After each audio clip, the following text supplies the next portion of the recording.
आज भारत और जापान ने मिलकर के एक बहुत ही इंपॉर्टेंट डिसीजन लिया है, जिसके बाद भारत की केमिकल इंडस्ट्री दुनिया की टॉप पोजीशन पर पहुंचने वाली है। और हाँ, वीडियो के लास्ट में एक बहुत ही इंपॉर्टेंट सवाल पूछा गया है, तो उसका आंसर जरूर कीजिएगा। बड़ी खबर यह है कि भारतीय कंपनी अनुपम रसायन ने जापान के साथ में 2186 करोड़ रुपए के एक LOI यानी लेटर ऑफ इंटेंट को साइन किया है। इस LOI की मदद से जापान में होने वाले सभी केमिकल्स के पेटेंट्स को भारत में प्रोड्यूस करने का काम किया जाएगा। वैसे भी भारत की केमिकल इंडस्ट्री दुनिया में काफी बड़ी है, लेकिन जापान के नए पेटेंट्स मिलने के बाद हम नए और एडवांस केमिकल्स को प्रोड्यूस करके ग्लोबल मार्केट में इजीली उतार पाएंगे। अगर हम बात करें सिर्फ भारत की, तो भारत दुनिया का 6th largest chemical producer country है और एशिया में तीसरा सबसे बड़ा केमिकल प्रोड्यूसर कंट्री आज भारत है, जहां भारत ने साल 2022 और 23 में 26,570,000 मेट्रिक टन केमिकल को प्रोड्यूस किया था। 2017-18 और 21-22 में भारत ने हर साल करीब 4.61% की ग्रोथ रेट के साथ में इस केमिकल को प्रोड्यूस करने का काम किया। आज भारत की केमिकल इंडस्ट्री ग्लोबल मार्केट में 3 से 4% हिस्सेदारी अकेले रखती है। 2026 तक ये 6% तक हो जाएगी। आज भारत की केमिकल इंडस्ट्री में करीब 2 मिलियन से भी ज्यादा लोग काम कर रहे हैं और भारत की केमिकल इंडस्ट्री में FDI भी करीब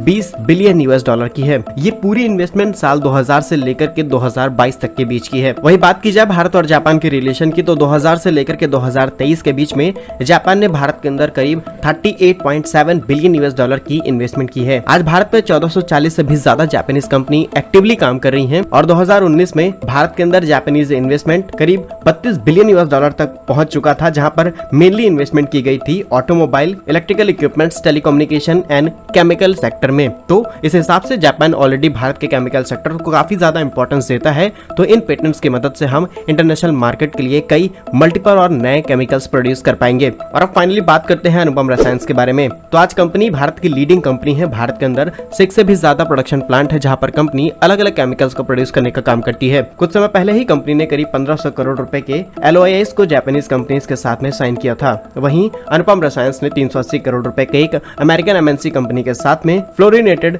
केमिकल को लॉन्ग टर्म सप्लाई को मैनेज करने के लिए भी कॉन्ट्रैक्ट साइन कर रखे हैं। भारत हर साल organic, inorganic, tanning, days, agrochemicals, plastic, synthetic rubber, filaments सहित कई मल्टीपल सेक्टर्स के लिए केमिकल्स को एक्सपोर्ट करने का काम करता है और करीब 8.24 बिलियन US डॉलर के लास्ट ईयर केमिकल्स एक्सपोर्ट किए गए थे और इसीलिए भारत एशिया का तीसरा सबसे बड़ा केमिकल प्रोड्यूसर कंट्री है। ओवरऑल इस रिपोर्ट के हिसाब से देखा जाए तो भारत और जापान मिलकर के नए पेटेंट्स का इस्तेमाल करते हुए इंटरनेशनल मार्केट के लिए अलग अलग केमिकल्स को प्रोड्यूस करने का काम करेंगे। आज के समय में लिथियम आयन बैटरीज के भी कई अल्टरनेटिव ढूंढे जा रहे हैं, जिसमें बेसिकली केमिकल्स का ही इस्तेमाल किया जाएगा। और हम बात करें आज के इंपॉर्टेंट क्वेश्चन के बारे में, तो भारत के अंदर जिन चीजों की मैन्युफैक्चरिंग करने की कैपेबिलिटी है, अगर किसी भी कंट्री के पास वो पेटेंट्स हैं, तो भारत उन पेटेंट्स का इस्तेमाल करते हुए देश के अंदर प्रोडक्शन कर सकता है। ऑलरेडी हमने भारत की केमिकल इंडस्ट्री में इसको प्रैक्टिकली देखा है। इससे भारत के अंदर मैन्युफैक्चरिंग काफी स्केल पर बढ़ेगी और देश के अंदर इंडस्ट्रियलाइजेशन बहुत तेजी से आगे बढ़ने वाला है, जिससे लोगों को रोजगार दिया जाएगा और हमारी GDP भी काफी तेजी से ऊपर जाने वाली है। अगर आप हमारी बात से सहमत हो, कमेंट बॉक्स में यस और नो में आंसर जरूर कीजिएगा। भारत कैसे ही यूजफुल एंड इन्फॉर्मेटिव वीडियोस पाने के लिए आप हमारे YouTube चैनल को सब्सक्राइब जरूर कर लीजिए। मिलेंगे हम आपको एक नई और इंटरेस्टिंग वीडियो में, तब तक के लिए वंदे मातरम।